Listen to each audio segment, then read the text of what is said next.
Welcome to Educational Alpha. I'm Bill Kelly, CEO of Chi Association, and your host, bringing you on-the-ground conversations with business leaders, educators, and industry colleagues from around the globe. Educational Alpha is sponsored by iCapital, the financial technology company with the mission to power the world's alternative investment marketplace. Part innovator, part educator, and part navigator of the alternatives industry, iCapital offers intuitive, scalable digital solutions that have transformed how private market and hedge fund investments are bought and sold. With iCapital, financial advisors, wealth managers, and asset managers around the world now have access to everything they need to deliver the return and diversification potential of alternatives to high net worth investors. To learn more, visit iCapital.com. In today's episode, we are joined by special guest Ben Hunt, a seasoned professional with a diverse background. Bill and Ben share a common history, having worked together in the past, and now they're here discussing truth, transparency, and the power of narratives. Ben takes us through his three distinct career paths, from academia to entrepreneurship and ultimately landing in the world of investments. However, it was a pivotal moment that led him to explore a new approach to managing money in a world where fundamentals seem to lose their significance. This journey culminated in Ben's creation of the popular blog newsletter Epsilon Theory, which now reaches over 120,000 readers. Get ready for an enlightening discussion that will challenge your thinking and shed light on the untapped potential of understanding the stories we tell ourselves. Listen in. Ben Hunt, welcome to Educational Alpha. It's great to be here, Bill. Thanks for having me. My pleasure. And maybe under the full disclosure rule, you and I did work together many years ago as an independent director on Epsilon Partners board. And many years ago. A company I loved. And you, I think they knew you through your Epsilon Theory, which we're going to cover. But then I think you joined for a period of time as Chief Risk Officer and maybe another title as well. So, yeah, that's right. Yeah, so there's a little bit of a common history there too. Also with your partner, Rusty, who I've not seen in years either. But it's good to get back together on this platform where we're trying to preach truth and transparency. That's what it's all about. Right on, brother. But before we get into that, maybe a little bit on who Ben Hunt is. You've had a couple of interesting, I think, cumulative stops in your career, but maybe talk a little bit about that background and we'll go from there. Yeah, I feel like I've had three careers. My wife says I have a hard time keeping a job, it seems. But I'll tell you the three careers, Bill, and then I'll tell you the common thread that runs through all of them. So I was an academic. I was a professor of political science, of all oxymorons. I got my PhD up at Harvard and taught at NYU. Then I got a tenured spot down at SMU. And my field was game theory, which is, I hate telling people that because, if you go, game theory. And anyway, it's the most overused, horribly used phrase, I think, in existence these days.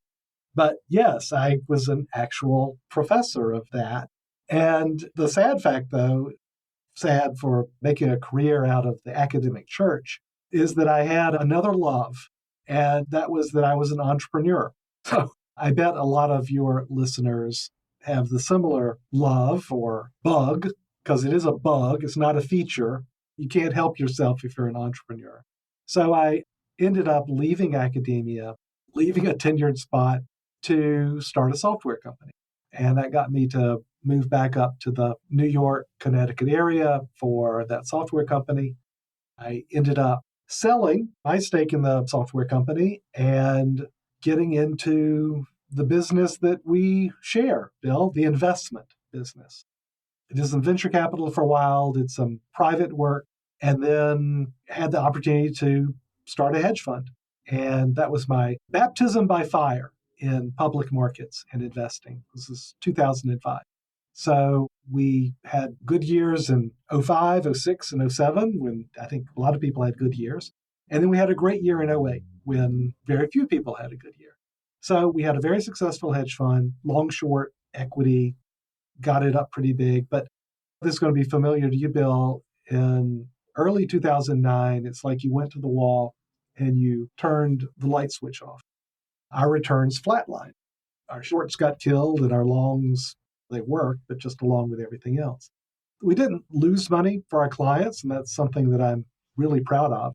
But by 2012, it's pretty clear to me what we did, call it value with a catalyst. That was our style, if you will.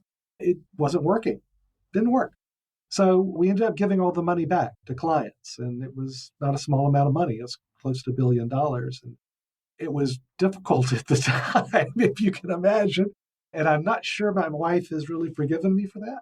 But it was, I think, in a bigger picture, a non-myopic way, it was the smartest thing I ever did because it gave me the freedom then, and it's a freedom you only have when you're not managing other people's money, to try to figure out, well, how do you manage money in a world where the fundamentals, where value doesn't seem to matter anymore? So I started writing, I'll call it a blog, newsletter blog called Epsilon Theory. This was been in 2013. And it started off with about 100 friends, colleagues, just sending them this email and started spreading through word of mouth. And it's always only been word of mouth. And today it's 120,000 people get the emails and read the notes on Epsilon Theory. I was fortunate enough, you say, to work for one of my old customers or investors in the hedge fund, Salient Partners, worked there for 5 years. Met my partner, Rusty Gwynn, there, who also worked there for Salient. And we started our company, our independent company called Second Foundation Partners 5 years ago. And what we do, and this will finally be the common thread through all of this, is that we examine, we measure, we research narratives, unstructured data, not the structured data of price over time and volume and volatility, none of the things that you can get from a spreadsheet. But we measure unstructured data, the things you read, the things you hear, the transcripts of an earnings call, the articles in the journal or the FT. And specifically what we're looking for are the patterns, meaning the stories, the scripts, the story arcs, because we tell ourselves the same stories about stocks or about the economy or about central banks or about politics. We tell ourselves the same stories over and over and over again. And what I'm convinced, Bill, is that where we are in those story arcs, those scripts, what we call narrative archetypes, that drives price. That drives behavior more than anything. And that's the common thread, because my work in academia was all about measuring and then applying theory to unstructured data. The software company was unstructured data. The investment approach is now not focusing on fundamentals. I've got no edge on fundamentals, Bill. I've got my opinions. You've got your opinions. I don't have an edge there. Where I think you can develop an edge, though, is in applying theory and science to the words that we are immersed in, the things we hear, what we read. That's where I think there's the possibility for having an edge. And so that's what we try to do. Sorry, that was a really long-winded introduction, but it's a very different way of looking at the world, Bill. Like I say, I don't have an edge. I don't think anyone has an edge in fundamentals. But I think all of us can do better at understanding the patterns of the stories that, my view, really rule our social worlds of investing, politics, and the like. So a very good overview. And I'm going to move forward by adding something that you left out, which is you're a gentleman farmer and a beekeeper. It's true. And I do want to focus on the beekeeping because I want you to draw a parallel to the behaviors and habits of bees. And you and I and the rest of the inhabitants of this planet are creatures of habit. And while the data that's now being fed to us is unstructured, our habits and behaviors are probably more structured than we appreciate. And maybe if you look at this through the eyes of a colony of bees, maybe it tells you something. So you don't have to go into the inner workings of a beekeeper, although that might be of interest, but maybe how the human mind thinks and how the narrative influences that thinking, even when we try to turn it off. Yeah, no, I love bees. I am a dilettante farmer. It's awful. My grandfather was a real dairy farmer in Alabama, and man, he would laugh at me even using that word to describe what we do. But bees I love, not just because they pay rent. I like animals that pay rent, but they, like humans, are social animals. That's a defined term. There are only a few species on Earth that fit the full definition of a social animal. So that's bees, termites, ants, and human beings. Now, not coincidentally, those are also probably the four most successful species on the planet. And there are 4 or 5 boxes you've got to check to be a social animal, like multiple generations care for the brood in the same nest. All the words that you used are used for insects. They just happen to apply to humans as well. But the most important characteristic of a social animal is that they swim in an ocean of intra-species communication. Intra-species communication, meaning that, well, for the insects we're talking about, it is literally an ocean. They swim through the chemical pheromones that they use to communicate with each other. And it's constant, constant. Human beings is not through chemical pheromones, it's through language. But we similarly swim in an ocean of language, of messages that intraspecies, other human beings, send to us constantly. A couple of studies on this thing, but if you count the number of distinct messages that you hear in a given day, you and I, Bill, it's 3,000 or 4,000 a day, distinct messages that we have to hear and process. It's grown over time, particularly over the last 12 years, which is why I think this approach of trying to understand language and the way it physically impacts our brains and our behavior is so much more important. The reason it's grown, threefold. First is we all carry around, and I know we're just taping this, but I'm holding up my smartphone right now, or as I like to call it, my dopamine machine, because we have willingly given ourselves over to 24/7 messaging. We're consumed by it. It's horrible, but the last thing I look at when I go to sleep at night is my iPhone. And the first thing I look at in the morning is my iPhone. Not my wife, my iPhone. That's horrible. It's terrible. And yet, I suspect I'm not alone in that statement.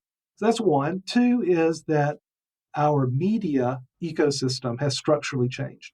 And this is the growth of the 24/7 news channels. And again, this is audio, but I'm holding up the little quotation signs when I say news, because whether we're talking about the Bloomberg, CNBCs, the financial 24/7 news stations, or we're talking about CNN, Fox, MSNBC, the 24/7 political news media.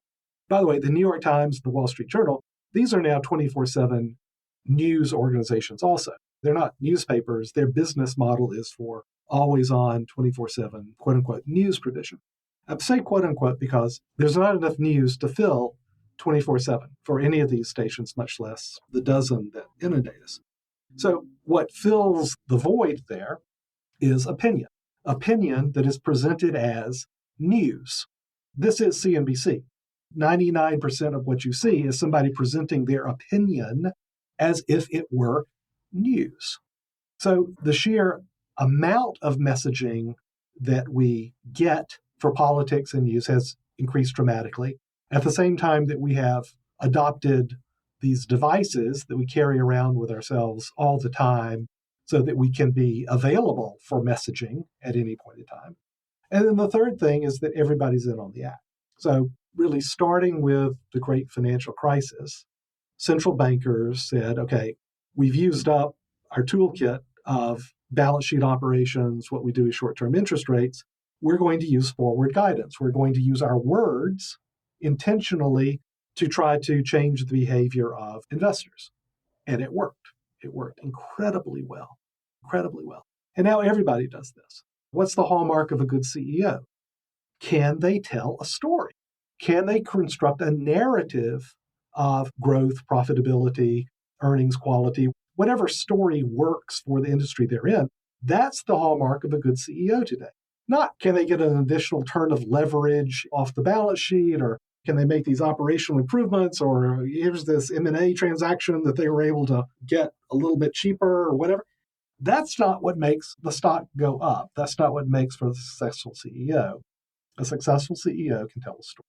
So those three things, we carry around devices that leave ourselves open to messaging all the time. The sheer amount of messaging has increased because of structural changes in our media environment. And every person of institutional power in this world has learned this lesson that the way to success is to create a good story. So you put those things together, Bill, we are bees. We're not slaves to it like a worker bee to the pheromones of the queen, but we are, in fact, physically evolved and culturally trained to respond to these messages. That's our greatest strength as humans, as a social animal, but it's also a profound vulnerability. So that, I think, sets us up quite well, Ben, for two narratives I want to talk about. One, the broad markets, and then maybe more germane to this platform, the alternative democratization narrative as to why you and I and everybody on the street should own all. We'll put that second.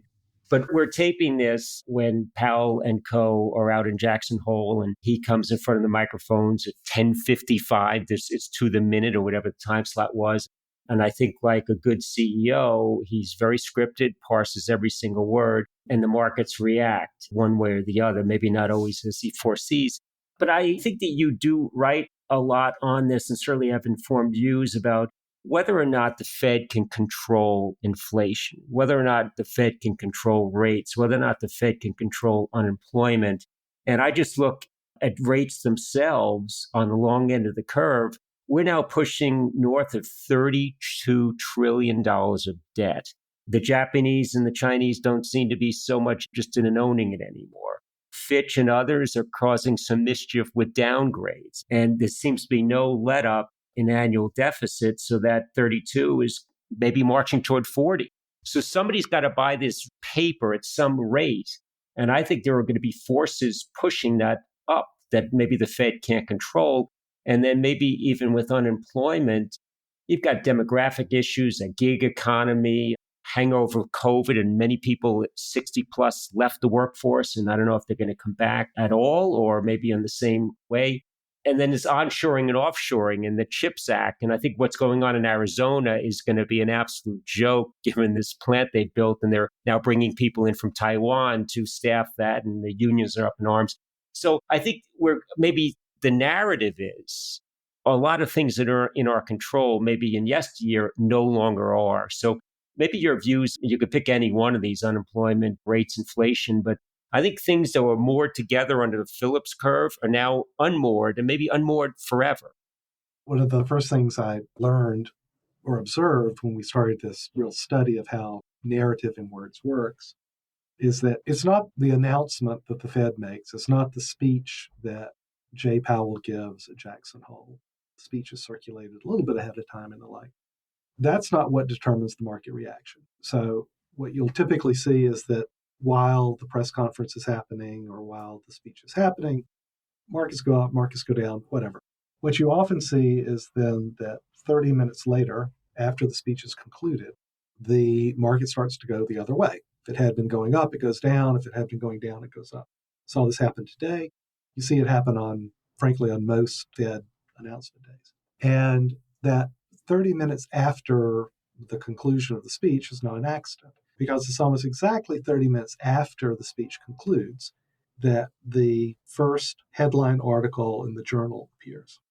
It's what we used to call above the fold, back when we had paper newspapers where it's the article above the actual folding of the newspaper. But in the digital world, it means one of those very top headline stories. And it'll be an article by someone like Nick Timiraos, who's the current Wall Street Journal Fed whisperer, speaks for the Fed. And so that article tells you how you should think about what Jay Powell said. Not reporting what he said, but how should you think about it? And that is what determines the market reaction. It's not the words themselves. It's the articles that, frankly, are crafted with enormous input from Powell or the Fed members. For how do you think about, how should you interpret the words that were said? And that's exactly, for example, what we've seen in markets today. You saw initial downturn. Oh, he's being too hawkish. Then the articles come out and say, not hawkish at all. You really shouldn't think about it that way. This was a balanced statement and blah, blah, blah, blah, blah. Market goes up. So that's what I would say, first of all, about everything that you're talking about, that it's not what happens in real world. It's what happens in narrative world that I think is the primary driver of price. What's my investment horizon? It's a couple of weeks, a couple of months. Nothing I'm saying here is about long-term anything. Nothing I want to tell you is about fundamental anything. Because the truth is, Bill, I don't know. I've got strong opinions. You can't be in this business like you and I have been for a long time and not have a healthy ego and think, yeah, I think I know what's going on. I think I know what reality is. But I don't think there's edge in that anymore.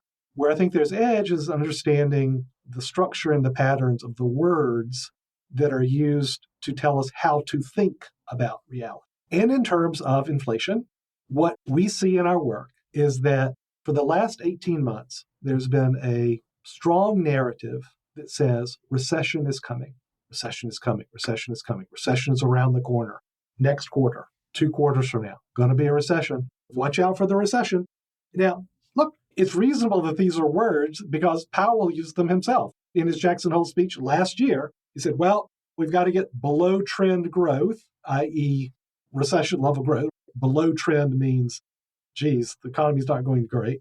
We need to have a looser employment market, meaning people have got to get fired. That's all Powell was saying that a year ago. Today, that recession is coming narrative has vanished. It vanished about a month ago. It just went away. It went away. So there's no one out there saying, hey, watch out, recession around the corner. You and I, Bill, we may believe that. I kind of do. But what you and I believe and what you and I think is the reality, I don't think that matters for what happens to price. And when we're talking about the price of money, when we're talking about interest rates, that narrative, recession's around the corner, recession's around the corner, that has been a weight on the long end of the curve. That's been a weight that has held down 10-year treasuries, 30-year treasuries, longer dated stuff. Once that's pulled away, and we wrote about that, recession narrative's over. The weight that's been sitting there on, the narrative weight that's been sitting there on 10-year treasuries, it's gone. You see it start to go up. You see it start to rise. That's an example of what I mean by what happens in narrative world has an enormous impact on what happens in real world. You're seeing just this past week, walk you through the articles if people want to see this, but there's now a new narrative strain that, well, the Fed should stop caring so much about a 2% target. They need to raise their inflation target. And you start to see this build and build. These narratives, one way you can think about them is they're like snowballs at the top of the hill. And you start seeing them roll down, and some of them peter out, but some of them become bigger snowballs and they become an avalanche. That's what we try to track on a day-to-day, week-to-week basis. Because when one of these snowballs becomes an avalanche, or one of the big snowballs stops rolling, like the recession is coming narrative, that's what we think matters a lot for prices. And for the price of money, for interest rates, we're seeing so many narratives today that have either stopped, like recession is coming, or have started, like, hey, what's this big deal about 2%? Why can't it be a 3% or a 4% inflation rate? That we think leads to a return of inflation and, to use your word, which I love, an unmooring of expectations around longer dated interest rates. Well, more to come, I guess, on that in Epsilon Theory. So we don't have too many minutes left, and we can always maybe do this in a second episode. But the business we're in, and maybe everybody is in, is diversification. And I heard one of the heads of one of the top buyout shops say, why should the teacher in Texas, who's covered by a public pension plan, have access to private equity, private debt, infrastructure, real estate, but the poor accountant and his or her 401k cannot? As a headline, okay, I get it. But as a news story, the teacher has somebody else doing all of the due diligence. And if there's a shortfall, they have a contractual obligation to put 100 cents on the dollar in that mailbox from the age of 65 until death, or second to die in some cases. The poor accountant must fend for her or himself. So I think that is the reality. But now the narrative is the 60-40 is dead. Now, maybe it was last year, but that's a very short-term thinking. It was alive and quite well once Powell and Company got rates above 5%. But diversification is always important. And if you can get it across more than two asset classes, great. And then if I think about the home of capital formation, it is in the private markets. Thanks to Dodd-Frank, the banks are not lending anymore. So the home of yield is now in the private markets as well. But how we get investors access through democratization is a very, very difficult challenge. But if the narrative is going to say, don't worry about it, just get into the deep end of the pool and we'll take care of you, maybe the day you buy, you feel good. But when you get into your 60s, 70s, 80s, and nobody explained to you what IRR meant versus cash and cash return, you're saying, where the hell is my money? It doesn't end so well. So what are maybe the positives and the negatives around diversification into alts? And is the narrative off key a bit? So what we've seen is there's been this hijacking, not of the diversification narrative, but of the democratization narrative. So that, everyone should have access to SPACs. Everyone should have access to trading options on your meme stocks and the like. And Robinhood's fantastic because we're democratizing access to markets. It's a classic use of narrative, of storytelling to try to channel flows, to try to find the new sucker at the table. Because the rules, particularly in private markets, are always so lopsided in favor of the guys who are dealing the cards.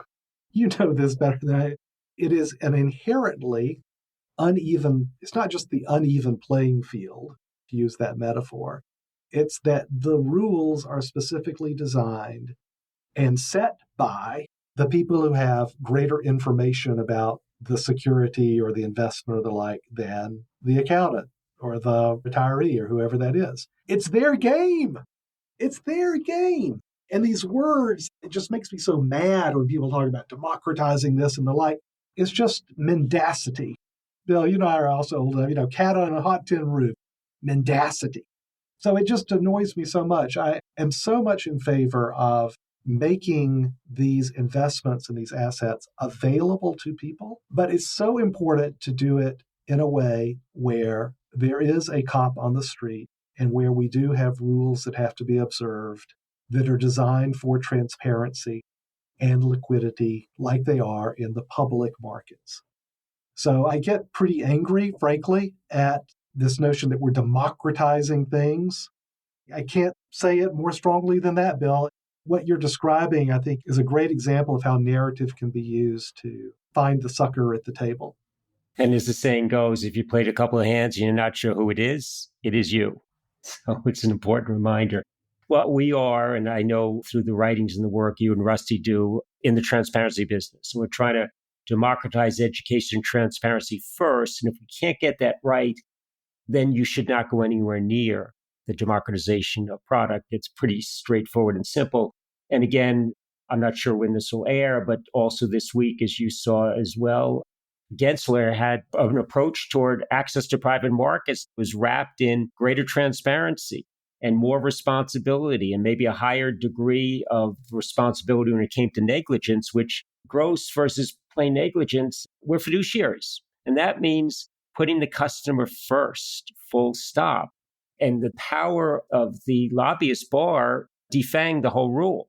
Now, were there unintended consequences? I'm sure there were. And I'm not a lawyer. I'm not into the details. And again, it's something you said earlier that we've got to find some level of compromise and middle ground in most things that we do. But I think the investor, without the benefit of this transparency, doesn't even stand a fair chance. And we're in the business of saying, let's try to find ways of democratization, but we must do it through transparency. So I appreciate all that you do.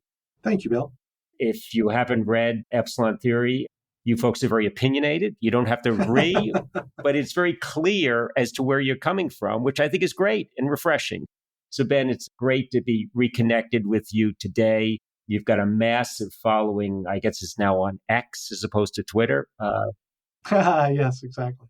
But I would encourage listeners to just be informed. And the best maybe offense against this narrative space that we've talked about is being informed.